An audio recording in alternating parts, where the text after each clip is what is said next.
The worm dragon.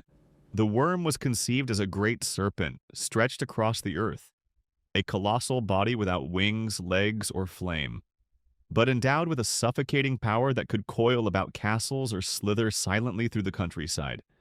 Unlike the soaring, fiery dragons of later romance, the worm belonged to the soil, to ancient barrows and cavernous depths, where it would brood upon hoards of gold or bring plague to the villages that dared disturb its domain. It was a figure of slow inevitability, a creeping doom that wrapped itself around the imagination like the coils of its own body. The wyvern dragon. The wyvern, by contrast, embodied ferocity with a sharper martial grace. Its two clawed legs and membranous wings gave it the shape of a heraldic beast, leaner and more vicious than the fuller-bodied dragons. In medieval minds, the wyvern was not a serpent that lingered, but a predator that struck, its barbed tail carrying poison, its wings eclipsing the sun as it descended. It became a symbol of pestilence and war, a scourge to be emblazoned upon shields, warning that its bearer was as merciless and deadly as the beast itself. The drake dragon. The drake was often spoken of in terms of fire, fiery breath, fiery Embarrassing! wake. It was the dragon most closely tied to greed, the eternal image of a monstrous guardian crouched over a glittering treasure hoard, daring mortals to test their courage against its wrath. Unlike the worm, the drake soared aloft, its wings spanning horizons, yet unlike the wyvern, it carried an aura of majesty as much as terror. The drake was the dragon of epics, magnificent, fearsome, and tragically bound to its own insatiable hunger. The hydra dragon. The hydra belonged to the lore of monstrosity, a serpent with many heads, each a fanged menace capable of striking with independent malice. In medieval Christian allegory, it became a symbol of heresy and sin. Cut down one false teaching, and two more would rise in its place. The hydra was chaos given flesh, a writhing embodiment of futility, for every heroic stroke of the sword only multiplied its menace. To the imagination of the Middle Ages, it represented not merely a beast, but an endless struggle against evils that could never be wholly destroyed. The amphithere dragon. The amphithere appeared as something more fantastical, a feathered serpent with shimmering wings like those of a great bird. Often tied to stories brought back from the East, it was both alien and alluring.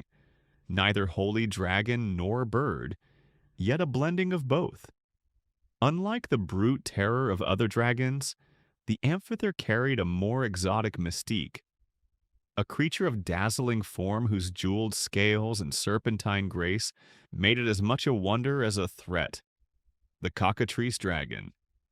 The cockatrice, sometimes called the basilisk, was a grotesque offspring of nightmare. Born, so the tales went, from a cock's egg brooded by a serpent or toad. This unholy birth produced a hybrid monster with the body of a dragon or serpent, the head and comb of a rooster, and a gaze that could kill. Unlike the majestic drake or the terrible worm, the cockatrice was almost absurd in its shape, yet no less dreaded. Its very existence was seen as a mockery of creation, a small but deadly manifestation of corruption, pride, and sin. The lindworm dragon. The lindworm was a creature of paradox, sometimes wingless and crawling like a colossal serpent, sometimes granted two clawed forelimbs to drag its immense body. It haunted the sagas of the North and the folk tales of Germany, where it often appeared as a bringer of death and curse. The lindworm was not only a beast to be fought, but also a force of inheritance and doom. In some legends, those who killed it would inherit both its treasure and its curse. It slithered through the imagination as a thing both primeval and fated, a dragon whose presence reshaped the destinies of men. The terrasque dragon. The terrasque stood apart from the others, for it was a beast subdued not by steel but by sanctity.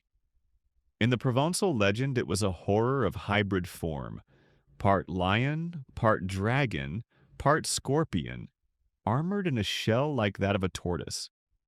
It ravaged the lands until St. Martha tamed it with prayer and faith, reducing its savagery to docility.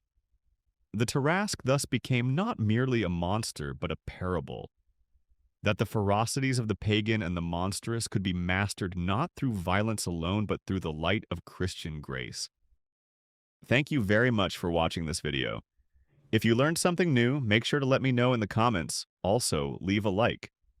And if you want to see more medieval theme episodes, make sure to subscribe, because it helps me a lot.